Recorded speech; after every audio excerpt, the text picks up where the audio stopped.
नमस्कार दोस्तों। तो आज के वीडियो में हम ये सीखेंगे कि एक्सेल में अलाइनमेंट कैसे काम करते हैं। सेंटर अलाइनमेंट, राइट लेफ्ट और बॉटम अलाइनमेंट। छोटी छोटी सी चीज़ें हैं लेकिन बहुत उपयोगी चीज़ें, बहुत इंपॉर्टेंट है। थोड़ा सा एक एक बार आप इसको ध्यान से देख लेंगे तो हमेशा हमेशा काम आने वाली चीज़ है ये। तो चलिए देखते हैं।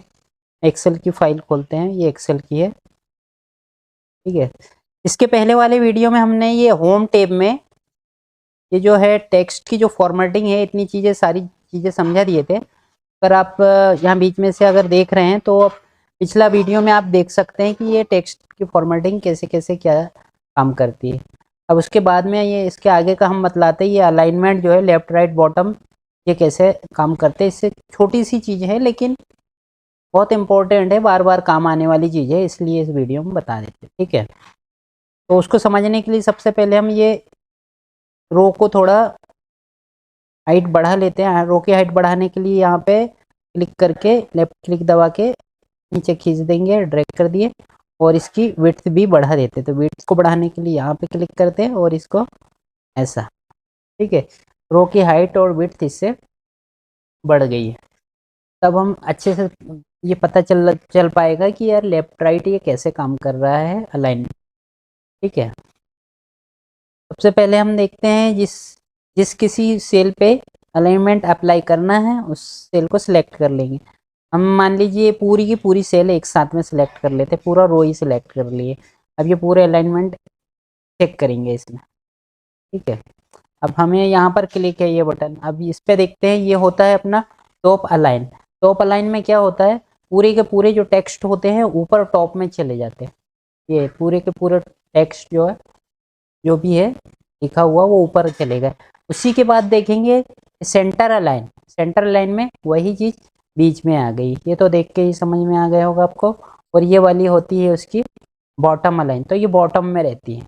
यहाँ ये चीज़ समझ में आ गई होगी आपको। तो ये अपन अपनी यहाँ पर सेंटर में कर लेते हैं और इसको ऊपर खींच देते हैं। या ऊपर खींचने से अच्छा ये है कि इसको अपन अभी यहीं रहने दीजिए। अब अपन इसको भी समझ लेते हैं, सेंटर अलाइनमेंट लेफ्ट राइट। अभी ये देखते हैं यहाँ पर ये लेफ्ट में चल रहा है, ये सीरियल नंबर जो लिखा हुआ वर्ड है वो इधर लेफ्ट में चिपका हुआ है। अभी इसको सेंटर में लाना है, तो सेंटर में बोले तो ये लेफ्ट राइट सेंटर ऐसा है। सेंटर में तो यहाँ क्लिक करेंगे सेंटर वाला, ये लेफ्ट राइट में काम कर, ये सेंटर में आ रहा है। ऐसे ही सब अगर पूरे रो की सभी लिखी वाली चीज़ें को सेंटर में लाना है, यहाँ पर सेंटर पे क्लिक कर दीजिए, ये सेंटर में आ गया। ये चीज़ आपको भी समझ में आ गई होगी। अगर यही चीज़ अगर राइट में अगर अपने को मिलाना है तो राइट में क्लिक कर दीजिए। अभी यहाँ पे इसका इफेक्ट इसलिए नहीं दिख रहा कि उसकी कॉलम की विड्थ कम है, ठीक है। कॉलम की विड्थ को अपन बढ़ाते हैं यहाँ पकड़ के, इस चीज़ में अप्लाई करते हैं। अब यहाँ पे चेक करते हैं, अब इसका इफेक्ट अब दिखाई देगा। अब यहाँ पर राइट साइड के अपन अलाइन में क्लिक करेंगे तो ये देखिए अब राइट में चला गया। जब इसलिए नहीं दिखाई दे रहा था, ये उसकी विड्थ तो इसकी बराबर की थी, इसीलिए नहीं समझ में आ रहा था। इसलिए हमने पहले ही इसे इसकी विड्थ को सब जगह हाइट भी बढ़ा दिए थे, रो भी बढ़ा दिए, ताकि आपको समझ में आ जाएगी। चलिए सेंटर में कर देते, ओके। अब इसके बाद में चलिए अपनी हाइट इसकी जो फिक्स करते हैं, फिक्स करने के लिए यहाँ कॉलम में क्लिक करके यहाँ डबल क्लिक कर देंगे, तो जितना लिखा हुआ है उतनी ही रो फिक्स हो जाएगी। अगर मान लीजिए, ठीक है, अब थोड़ा सा हम इसे भी सीख लेते हैं, ब्रेपटेक्स और मर्ज एंड सेंटर, इसे भी सीख लेते हैं। तो ये क्या चीज़ है, सबसे पहले ये ब्रेपटेक्स करने के लिए, इसको समझाने के लिए हम इसको इस रो की हाइट विड्थ को कम कर देते हैं, कॉलम की विड्थ को।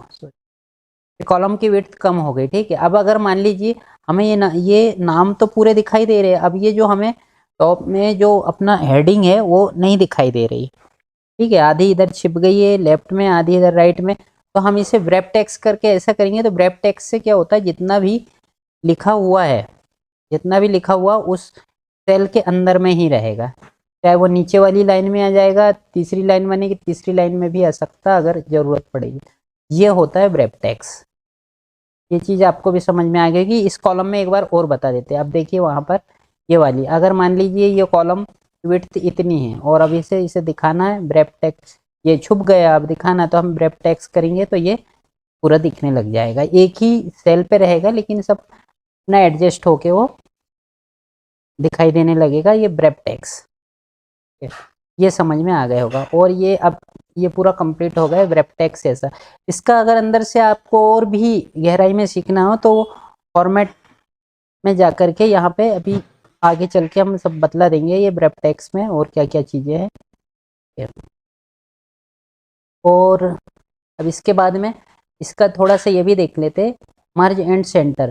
यदि किसी सेल को, कितनी भी सेल हम चाहें कि ये दोनों सेल मर्ज हो जाए, यहाँ पे एक ही सेल में बन जाए, तो यहाँ पर दोनों सेल को, जितनी सेल को मर्ज करनी है उस सेल को सिलेक्ट करेंगे और यहाँ पे मर्ज एंड सेंटर पे क्लिक करके इसको ओके कर देंगे, तो ये एक ही सेल में आ गए और दोनों सेल मर्ज हो गई है एक ही सेल में कर। ये देखिए आप, ये एक ही सेल में आ गए, ये मर्ज हो गए। अभी इसका यूज़ और कहाँ कहाँ कैसे कर सकते हैं ये चीज़ें आगे और डिटेल्स में मर्ज एंड सेंटर वाला का ऑप्शन अच्छे से बतला। चलिए ठीक है, आज के लिए इतने ही। थोड़ी सी प्रैक्टिस कर लीजिए, आपके बहुत काम आने वाली चीज़ है ये। एक बार सीख लेंगे बार बार काम आती है ये चीज़ें। ठीक है, अगर वीडियो पसंद आ गया होगा तो वीडियो को लाइक कर लीजिए और चैनल को सब्सक्राइब कर लीजिए, ताकि आने वाले वीडियो आपको कंटिन्यू मिलते रहे। इसी से संबंधित, एक्सेल से संबंधित फंक्शन फार्मूले सभी इसी वीडियो, इसी चैनल पे ही आपको नेक्स्ट वीडियो में बतलाते जाएंगे। Okay, thank you.